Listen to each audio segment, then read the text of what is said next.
This is Jesse Yaw, the author of The Deconstruction of Humanity's Voice, But We're Still Standing. Right now, we're outside the BBC. I look forward to going in and having a conversation about my latest poetry collection, Silent Ebony, which unravels my most heartfelt collections of poetry and prose. Thank you everyone who supported my debut novel and also my latest release, Silent Ebony, and I hope and look forward to connecting with all of you soon. It's 16 minutes past 7 here on BBC Radio London, and it's time for my first guest. Now, he's just released his second book, the follow-up to his best-selling debut novel, The Deconstruction of Humanity's Voice, But We Are Still Standing.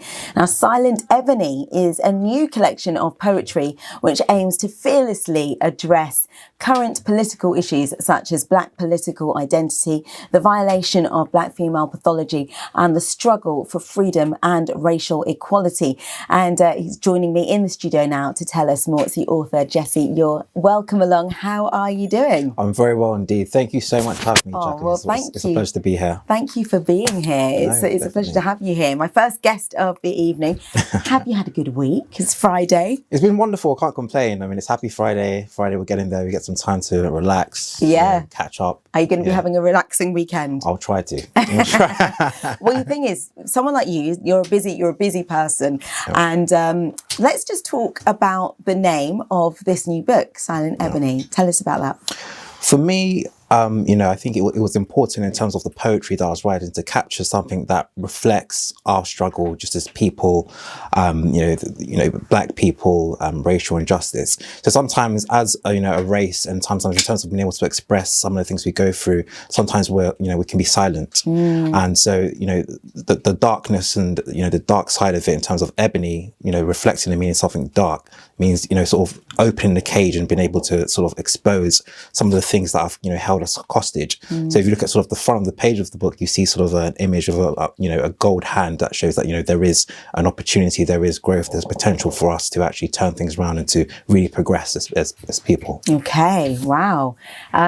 So, I mean, really, of course it's going to be meaningful, but I love the idea that there are multiple layers to that name, to Silent Ebony. And I think when you first pick up a book called Silent Ebony, there are so many things that it could be, but it is a book of poetry. You've got some really big topics that you've addressed. Why did you think poetry was the right vehicle to address some of the topics that you have chosen to look into? I think as, human beings, there's so many complexities to our character, to our experiences, to our trauma sort of, that informs who we are.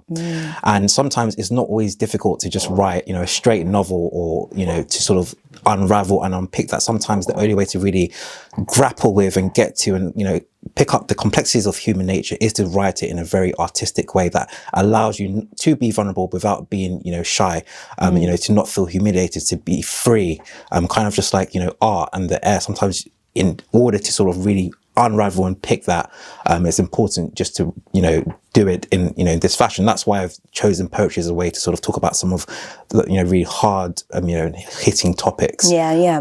Because artistic license means that you are able to describe things in a different way than as if you were doing something very, as you say, just a novel. So, which you have done though, you have written in novels before, but here we are with this book of poetry. Now, tell us about some of the events, if there are specific moments that you can pick out that have inspired some of the writings within the book. Yeah, I mean, just, personally myself, just being a young Black man, growing up in Western society and, experiencing, prejudice and bias and, unconscious bias, which, a lot of us, have to go through and experience, it allowed me to really connect with my emotions in terms of how that made me feel. Some of the, even, as an adult looking back and seeing how that, certain triggers or traumas can cause you to act certain ways and, that you ordinarily wouldn't have because it's something that you may have experienced, grown up. So for me, that was something that, was key in terms of connecting with that and tapping into that, and to make sure that, I can, project and sort of tell my testimony to help others to, you know, develop, progress, and to know that it's okay to be vulnerable. It's okay to talk about your experiences, and it's okay to have a community around it, and to just, you know, be unashamed with it. Yeah, tell us a little bit more about who you are then, Jesse, as a man that stands before us, but as the boy that came before as well. Yeah, I mean, as the boy, you know, when you're growing up, there's a lot of things you don't know. You know, your parents can sort of guide you as much as they can based on their experiences, but a lot of the things that happens in life are things that you just have to go through, you just have to battle through, and you just have to grow from.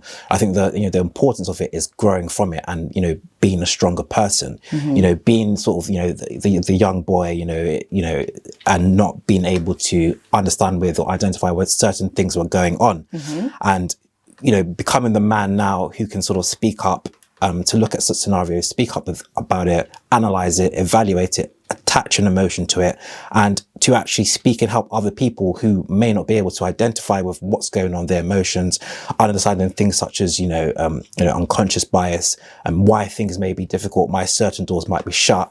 How do you circumvent it? How do we, as you know, as a race, you know, tackle it? How do we really, you know, unpick it, and how do we meaningfully grow from it, such that we break that chain and we, you know, break that pathology, such that we become free, and that, you know, the people that come after us can look back and say, you know, I understand what this is. I can attach an emotion to it. Therefore, I know that it can't control me. Okay, so that very much came from Jesse the man, because Jesse the 7-year-old did not speak like that.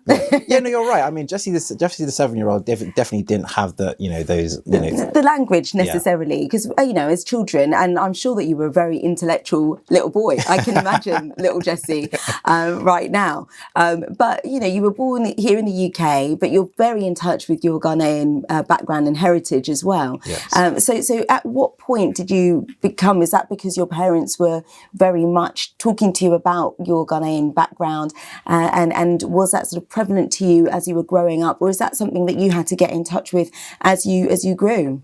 Yeah, I mean, I would say that, you know, my mother was very strong influence in terms of, you know, she's a, a strong black woman.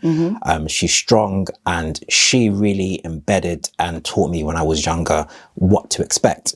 And I'm very fortunate to have had that sort of guidance, because What to expect in terms of being a young individual, a black individual, and growing up over here. Right. You know, and providing that sort of framework around, you know, how to react around, you know, certain situations, and how to, to manage yourself. Because if you're experiencing a significant, degree of what you can, might describe as, unfair, why am I being picked on? Why am I being bullied? Why am I being targeted? You can very easily just, default to anger. Yeah. And but, especially when you're young, the 7-year-olds, Jesse was talking about, the language tools haven't developed, the experiences haven't been there to allow you to sort of tackle that meaningfully. Yeah. So, a key thing, and I was fortunate to have that sort of, guidance in terms of, being able to be taught, what to look out for and how to adjust and how to sort of overcome. And similarly, I was taught a lot about my background and my roots. Yeah.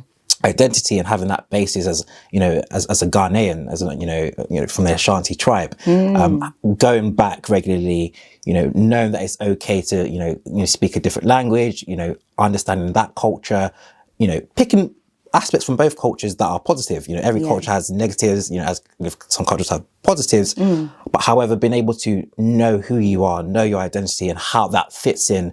If you're in, America, if you're in the UK, if you're in France, if you're in Spain, there's a lot of experiences and parallel experiences that we all have, in European states, especially as, former colonial, entities. So that was key and important for myself. Yeah. Okay. So your mother really helped to instill some of those important life lessons from early days, and has helped you to navigate this path which you are now on.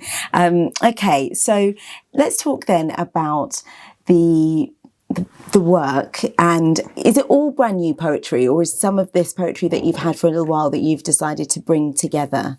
Yeah, I mean, some of the poetry has been there for years.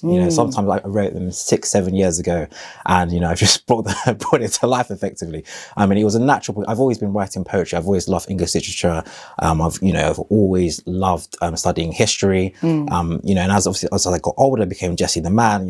Understanding psychology, understanding the subconscious, understanding what drives us us as human beings, and knowing how that all fits in, in terms of the model and institutions that are around us. So, it was a natural progression for me, just in terms of, bringing some of the things I'd written that had been sort of sitting there dormantly and putting them on, paper, and sort of sharing it with the world and readers and the public. Yeah. When do you write? How do the words come to you?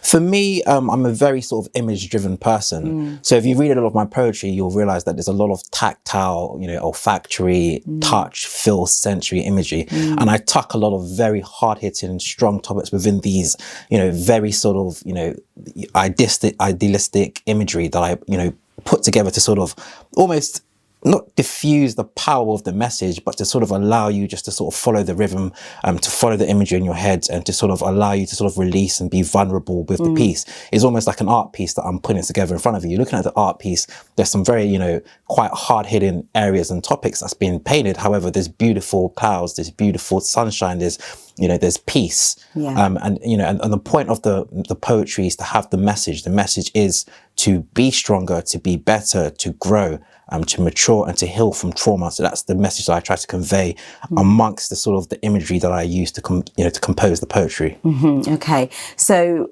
is poetry, because a lot of times when I speak to, say, artists, musicians, I speak to a lot of musicians on my show, and they have to find themselves in a particular place. They have to go away. Sometimes they have to go away to, I don't know, a coffee shop or a barn or somewhere to sit down and write their music. I think obviously with poetry and some of the topics that you're talking about, the inspiration is just all encompassing, all around, all of the time. So then do you have to send yourself away to then sit and draw it out and pull it all together?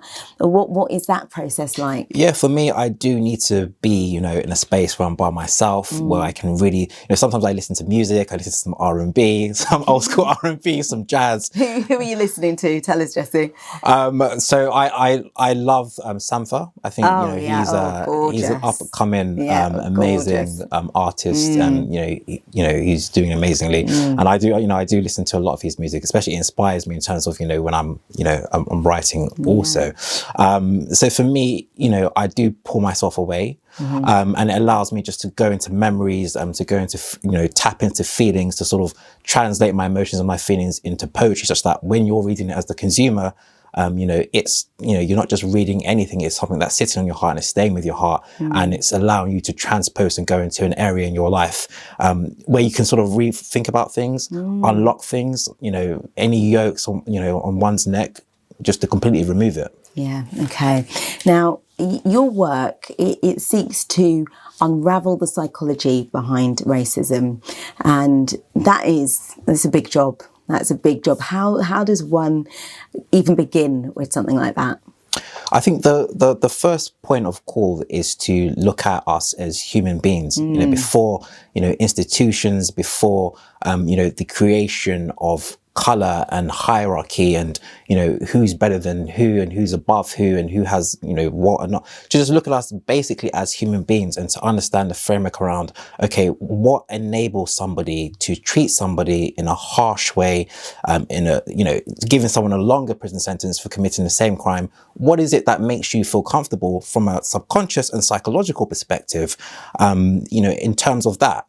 And it goes back to, how the messages and the psyche and what is fed into that psyche. So, dehumanize the person, and a lot of that comes around our formation of language. And I always go back to the language, because language is so powerful, because language really shapes our subconscious, how we look at things, how we communicate, our feelings, how we feel about people. And that's very much tied into Hollywood, movies that we watch, relationships, how we feel like we need to be treated, or I want this, or I feel like I deserve this. All of this comes from the images that's fed into our psyche, fed into, and something in our subconscious, and it then has an ontological effect in terms of how we then, treat other people. Yeah. So I think there needs to be a framework, a massive framework around language, a massive framework around the media, social media, what's being fed.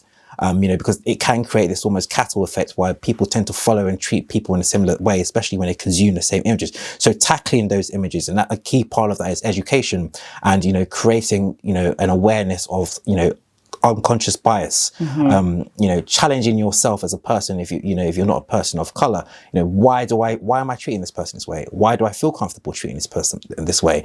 Really having that education, built in, at a very young age, and to challenge yourself and to be a better person. Yeah.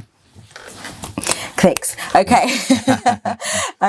Now, Black political identity is another aspect that you tackle in your work.